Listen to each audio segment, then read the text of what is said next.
Halo there. Di video kali ini kita akan ngebahas keyboard lagi. Dan ya, kali ini keyboard full size yang sedikit beda dari keyboard-keyboard sebelumnya juga. Dan ini dari Sades. Sades juga sebenarnya udah cukup lama ya kalau dipikir-pikir nggak ngeluarin keyboard. Tapi ya sayangnya ini bukan keyboard terbaru, tapi keyboard yang cukup lama sih. Tapi dengan ada upgrade lah. Dan ya, pas gue megang keyboardnya ini bener-bener gokil banget ya. Dan gue tuh langsung bertanya-tanya, apakah ini salah satu keyboard terkuat di bumi? Ya, mari kita langsung bahas aja kali ya videonya. Let's go!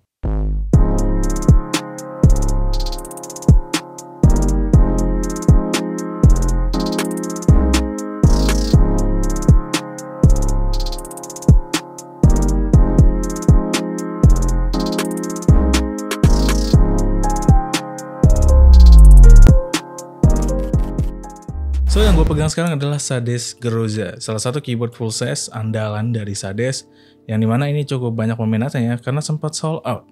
Dan Sades kembali merestock keyboard yang satu ini dengan sedikit perubahan yang menurut gue ini cukup positif. Nah, kita mulai dulu dari desainnya. Sades Groza ini simpel banget ya, tapi kesan gagah itu tidak bisa dipisahkan pas lo ngeliat keyboard yang satu ini. Bezelnya ini lumayan tebal dan di bagian top covernya memberikan sentuhan yang cantik supaya keyboard ini nggak kaku-kaku amat kelihatannya. Nah, gue selalu suka dengan penempatan logo yang tidak ditaruh di atas arrow key dan ini ditaruh di atas numpad. Nice. Dan juga terdapat 3 lampu indikator. Nah, untuk bagian dasarnya ini juga cukup simpel. Terdapat adjustment height yang dimana ini diberikan 2 level ketinggian untuk sudut yang bisa disesuaikan dengan kenyamanan dalam mengetik. Selain itu ya, terdapat jalur untuk kabel dan ini bisa dimanajemen biar kelihatan rapi walaupun tetap disayangkan karena tidak detachable menurut gua. Nah, untuk kabelnya sendiri ya, ini udah braided, cukup tebal tapi nggak terlalu kaku. Dan ini menggunakan USB Type-A, gold plate, dan dapat penutup yang menjadi nilai plusnya. Nah, hal yang berubah dari versi sebelumnya adalah di bagian keycaps. Legendnya ini dulu menggunakan font yang gaming banget dan juga tebal. Jujur aja secara selera sih gua nggak terlalu demen ngeliatnya. Tapi sekarang ini punya Legend yang simpel banget, ketebalannya juga pas, dan icon-icon media yang di sini walaupun warnanya putih aneh banget menurut gua masih oke lah, nggak terlalu mengganggu. Dan keycapsnya ini menggunakan bahan ABS double shot, permukaannya cukup kasar, tapi menurut gue ini tetap nyaman di jari-jari gue. Dan tentunya ini tembus RGB, yang dimana RGB lightingnya juga lumayan soft, tapi cuma nembus ke bagian legendnya aja. Nah, keyboard ini menggunakan optical switch dari Jixian, yang pastinya ini bakal clicky banget. Dan kita coba tes kriuknya dulu aja kali ya, let's go!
Nah, untuk volt tappingnya ini lumayan oke ya, cukup konsisten dan tidak wobble. Ini yang gue cukup suka.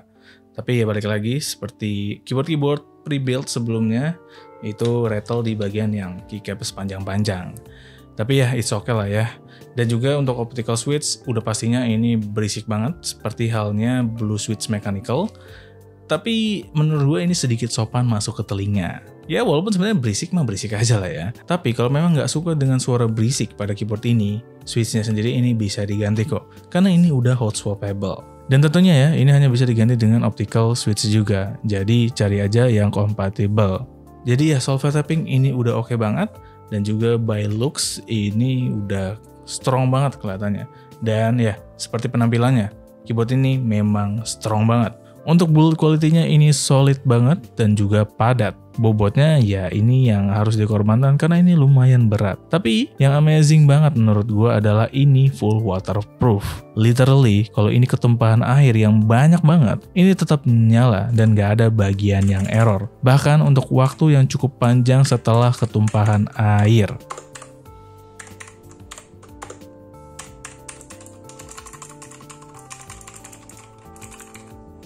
Yap, soal daya tahan ini udah gokil banget menurut gua. Nah, soal penggunanya sendiri ini udah cukup enak ya untuk mengetik. Cuman pas dipakai ngegame baru kerasa bahwa keyboard ini sedikit menyusahkan untuk gue pribadi. Karena gue ini kan orangnya suka gonta-ganti posisi ya pas gue lagi main game. Besar keyboardnya ini sebenarnya nggak terlalu mengganggu karena meja gue juga udah cukup lebar. Cuman berat dari keyboard ini yang buat gue tuh nggak bisa fleksibel dalam pindah-pindahin posisi. Harus pakai dua tangan yang dimana menurut gue agak PR ya. Jadinya ya gue tetap stay di situ yang dimana membuat tangan gue pegel. Jadi itulah salah satu masalah yang gue hadapi. Tapi ya balik lagi untuk gaming ini udah lumayan enak. Polling rate-nya ini udah bisa mencapai 1000 Hz yang bisa diatur di softwarenya. Dan ngomongin soal softwarenya ya, di sini banyak banget pengaturan yang bisa kita lakukan seperti pengaturan untuk makro dan juga settingan lampu RGB. Dan kita pun disediakan 3 profile aja. Dan ya, itulah Sades Groza. Untuk harganya ini ya berada di Rp615.000. Dan mungkin soal harga ada sedikit perdebatan ya, karena dengan apa yang didapat ya soal fitur kayaknya 600.000 agak overpriced.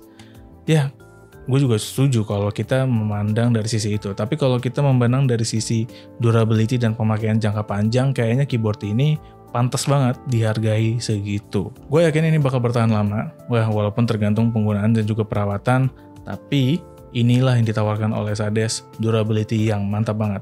Lu yang nyari keyboard yang long last abis itu tidak mau beli keyboard lain, pakai satu keyboard aja dan penggunaannya pun juga tetap konsisten, kayaknya jodoh lu ada pada Sades Groza ini. Tapi bagaimana menurut kalian? Apakah worth it atau enggak untuk didapatkan? Dan bagaimana kalian yang udah menggunakan? Apakah masih bagus atau enggak ya di versi sebelumnya? Coba tuliskan aja pendapat kalian di kolom komentar. Dan ya seperti itulah Sades Groza. Untuk keyboard kali ini emang agak segmented sih menurut gua, karena mengikuti tren sekarang kayaknya keyboard ini tuh sebenarnya nggak bakal dilirik ya, karena full size, berat juga, dan fitur-fitur yang ditawarkan biasa. Tapi ya balik lagi itu terserah Sades, karena mungkin mereka punya strategi sendiri. Dan itu mengakhiri untuk video kali ini. Terima kasih telah menonton ya. Mohon maaf bila ada salah-salah kata atau penyampaian gue yang kurang, kalian bisa koreksi langsung aja di kolom komentar. Terima kasih telah menonton video ini. Jangan lupa like, share, dan subscribe jika kalian suka video ini. So, sekian dari gue Fakih dan kita akan bertemu lagi di video berikutnya.